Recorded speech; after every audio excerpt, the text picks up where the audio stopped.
Hello दोस्तों, welcome back to Curiosery for the daily dose of Indian football. तो सबसे पहले बात करनी है AIFF under 17 elite youth league and I league 2 के बारे में, बिकॉज फैंस भी इसका काफ़ी लंबे टाइम से इंतज़ार कर रहे थे। क्योंकि स्टार्टिंग में ही एआईएफएफ ने ये बोल दिया था कि भाई हम सितंबर अक्टूबर से यूथ लीग करवाएंगे, 9 महीने हमारी यूथ लीग चलेगी। लेकिन एज यू नो कि भाई जिस तरह से एआईएफएफ अभी रन हो रहा है और आई लीग एंड आईडब्ल्यूएल भी इस सीज़न के काफ़ी ज़्यादा डिले हो गए, तो यूथ लीग तो क्या ही चीज़ थी। बट फाइनली इस जनवरी मंथ से अंडर 17 का जो यूथ लीग है वो स्टार्ट होने वाला है, जिसके लिए टोटल 54 क्लब्स एंड एकेडमी को एआईएफएफ ने कंफर्म कर दिया है और उनको 9 डिफरेंट जोन में डिवाइड किया गया है। एक जोन में 6 क्लब्स को रखा गया है।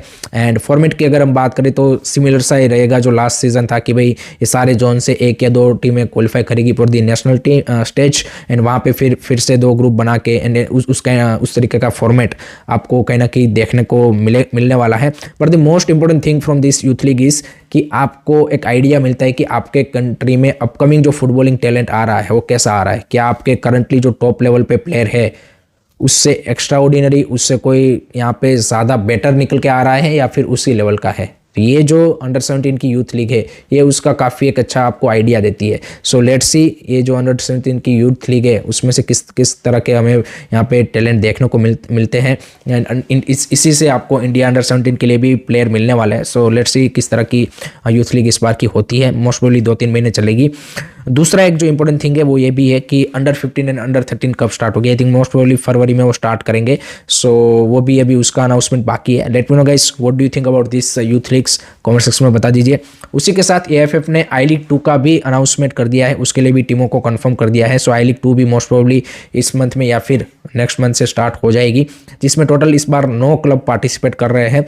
ओरिजिनली यहाँ पे 11 क्लब पार्टिसिपेट करने वाले थे, 9 क्लब ये प्लस सुदेवा दिल्ली जो कि बैक ऑफ कर गया एंड एक और था वो था इंडिया अंडर 20। क्योंकि एआईएफएफ कल्याण चौबे ने ये अनाउंस किया था कि इंडिया अंडर 20 की टीम आई लीग 2 में पार्टिसिपेट करेगी, लेकिन दैट वाज अनदर जुमला फ्रॉम मिस्टर कल्याण चौबे।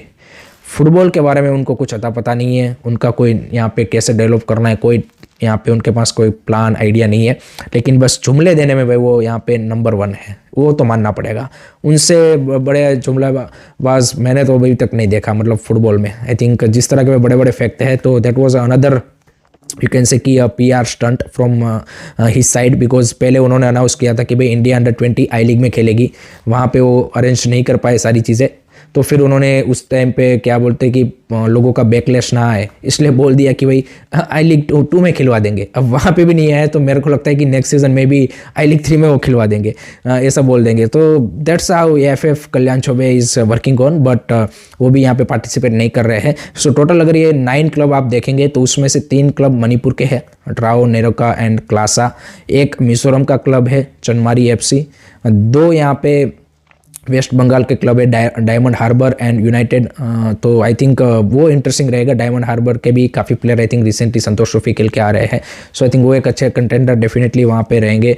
एक क्लब कर्नाटका से भी है बेंगलुरु यूनाइटेड, जो कि काफ़ी लंबे टाइम से आई लीग में जाने की कोशिश कर रहा है, तो उनका भी आई थिंक देखना इंटरेस्टिंग होगा। एंड एक क्लब आपका यहाँ पे केरला एंड गोवा से है। सो इस तरह से आपकी जो फुटबॉलिंग हॉटबेड है वहाँ से ही आपकी जो 3rd डिवीज़न है उसमें क्लब है। ऐसा नहीं है कि भाई बाकी रीजन नॉर्थ के से या फिर वेस्ट से कोई ऐसा जब भी उस लेवल का बाकी स्टेट से जैसे महाराष्ट्र, गुजरात, यूपी, MP या फिर पंजाब और वहाँ से ऐसा कोई भी क्लब है। सो आपको इससे आइडिया लगेगा कि आई लीग या फिर आई लीग 2 या फिर इवन ISL किस तरह से सप्लाई चेन में आपको क्लब देखने को मिलेंगे। एंड इंटरेस्टिंग ये होगा कि कौन से 2 क्लब इस बार आई लीग में प्रमोट होंगे।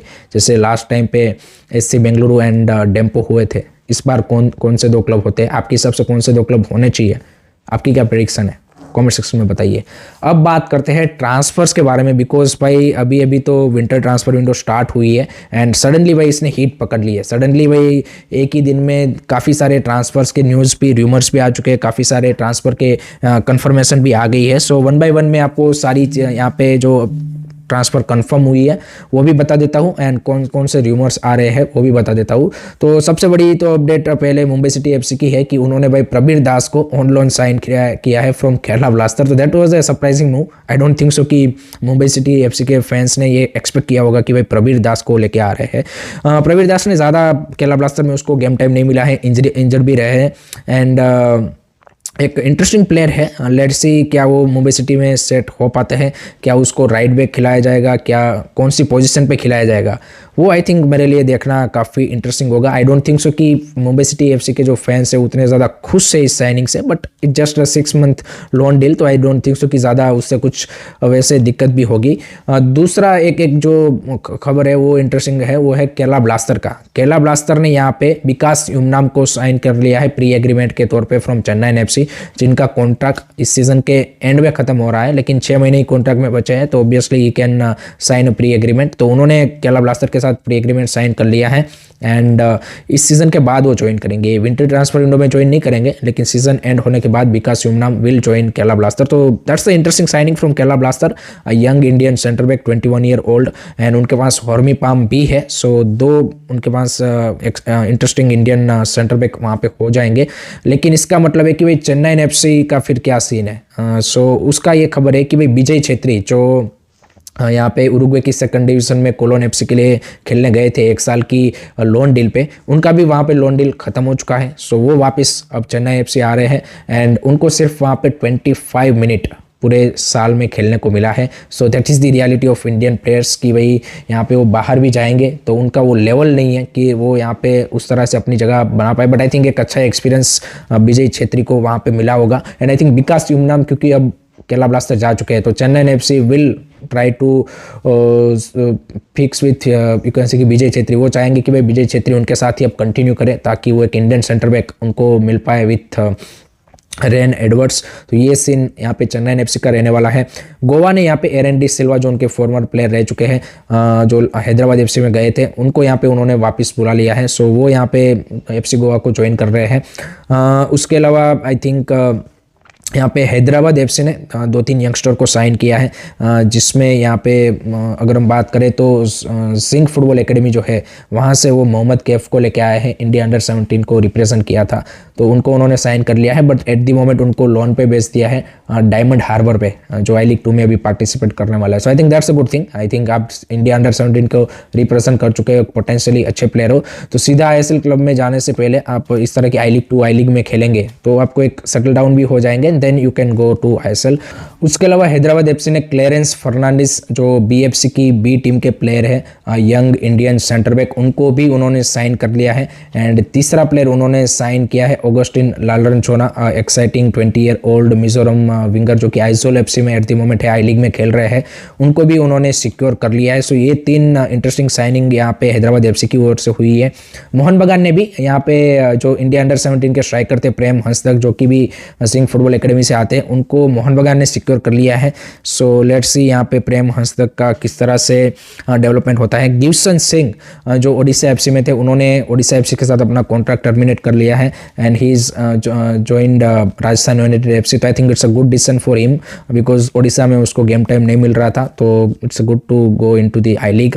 उसके अलावा Manvir Singh, not from Mohun Bagan but जो यहाँ पे जमशेदपुर एफसी के जो स्ट्राइकर फॉरवर्ड प्लेयर है वो ज्वाइन करने जा रहे हैं मोहम्मदान SC। तो इतनी डील आप यहाँ पे पहले ही 2 दिन में जो विंटर ट्रांसफर विंडो है उसमें हो गई है। कुछ प्लेयर यहाँ पे विंटर ट्रांसफर विंडो में ज्वाइन करेंगे, कुछ प्लेयर का जिनका कॉन्ट्रैक्ट अभी सीजन एंड में ख़त्म हो रहा है उन्होंने प्री एग्रीमेंट साइन कर लिया है। So this are the update. अभी ईस्ट बंगाल, पंजाब एफसी और उन सब का भी आपको अपडेट बहुत जल्द रिगार्डिंग साइनिंग देखने को मिलेगा। So let me know guys, आप कौन सी साइनिंग से एक्साइटेड हो, कमेंट सेक्शन में बता दीजिए। अब बात करनी है ISL में खेले गए कल के मैच के बारे में, जहां पे भाई मोहन बगान ने 3-0 से हैदराबाद एफसी को थ्रेश कर दिया and this is their 6th consecutive win at the home. I think this is the first time Mohun Bagan won 6 matches at home. So that's a good thing for them. And 37,000 almost crowd you can say कि attended this match. So good number, free ticket थी but I think काफ़ी large number में fans देखने को आए थे, cheer भी बढ़िया कर रहे थे and complete performance from Mohan बगान side despite कि वे की प्लेयर नहीं थे। जिस तरह से पहला गोल भी आया, that was a brilliant goal you can say कि created by Liston Colaco and Sahal, no doubt on goal count हुआ वो, but I think it was a great goal. दूसरा गोल जो हमारा यहाँ पे टॉम एलरेड वाला, वो भी बढ़िया हेडर था, but third goal was my favourite from Jason Cummings. I think जिस तरह से बंदे ने वो फिनिश किया है absolutely peach of a goal from a striker's point of view अगर आप देखें। सो 3-0 के कंफर्टेबल विक्ट्री। मिडफील्ड भी आई थिंक अच्छा खेली आज। ऑल इंडियन मिडफील्ड में आप देखिए तो Sahal, Thapa, Tangri looks really solid. So lot of positive for Molina before going into the big Kolkata derby. And अच्छी चीज़ ये भी है कि भाई ग्रेग स्टुअर्ट भी आज कुछ मिनट खेले तो वो भी डर्बी के लिए फिट हो जाएंगे। दूसरी साइड हैदराबाद के लिए भाई plenty of problems. They need to sign couple of good reinforcement in terms of the foreign player भी। एंड लेट्स सी कब तक उनका कोच का फाइनलाइज होता है, उसके ऊपर काफ़ी सारी चीज़ें डिपेंड करेगी। देन बात करते हैं आज के मैच के बारे में, जो कि है between North East United FC and Mohammedan SC. तो आई थिंक पेड्रो बेनाली की साइड के लिए this very good opportunity to goes into the third position in ISL table and Goa के ऊपर वो प्रेशर बना सकते हैं। एक अच्छे मोमेंटम के साथ आ रहे हैं, जिस तरह से उन्होंने मुंबई सिटी को अभी रिसेंटली हराया। So they are looking really good in that way. Alaaeddine Ajaraie again form में वापस आ चुके हैं। एंड पेड्रो बेनाली ने जैसे प्रेस कॉन्फ्रेंस में बोला कि भाई मोहम्मदान एससी एक क्या बोलते हैं कि घायल शेर की तरह या फिर घायल एनिमल की तरह है, तो उसको बिल्कुल लाइटली नहीं लेना चाहिए। उनको जब वो घायल अवस्था में है, जब वो वुंडेड है, उसी टाइम पे उसको एक और जोर से हथौड़ा मार देना चाहिए ताकि वो भाई वहाँ से खड़ा ही नहीं हो पाए। अदरवाइज वो भाई आपको पंच मार सकता है। तो आई थिंक इस तरह के जो मैचेस है, पर्टिकुलरली इस तरह की टीमों के सामने की जो आपके bottom half of the league के टेबल में है, उनके सामने तो आपको 3 पॉइंट सिक्योर करने ही करने हैं, तभी जाके आप सील्ड या फिर उस रेस में आ सकते हो। So I think perfect opportunity for Pedro Benali side to get 3 point and home पे भी खेल रहा है। So I think that's also another advantage Mohammedan SC के लिए। Let's see how they are gonna perform. The team is struggling, so let's see Chennai स्लो किस तरह से टीम से परफॉर्मेंस निकलवाते हैं। My prediction for this match is I am going with the 3-0 victory again for north East United FC. Late me know guys आपका क्या prediction है, कमेंट सेक्शन में ज़रूर बताइए। देन नेक्स्ट बात करनी है इंडिया की वुमेन्स टीम की कल खेली गई फ्रेंडली के बारे में, जहां पे अगेन उन्होंने मालदीव्स को इस बार बाई 11-1 की स्कोर लाइन से हराया है। फर्स्ट मैच 14-0 से जीते थे।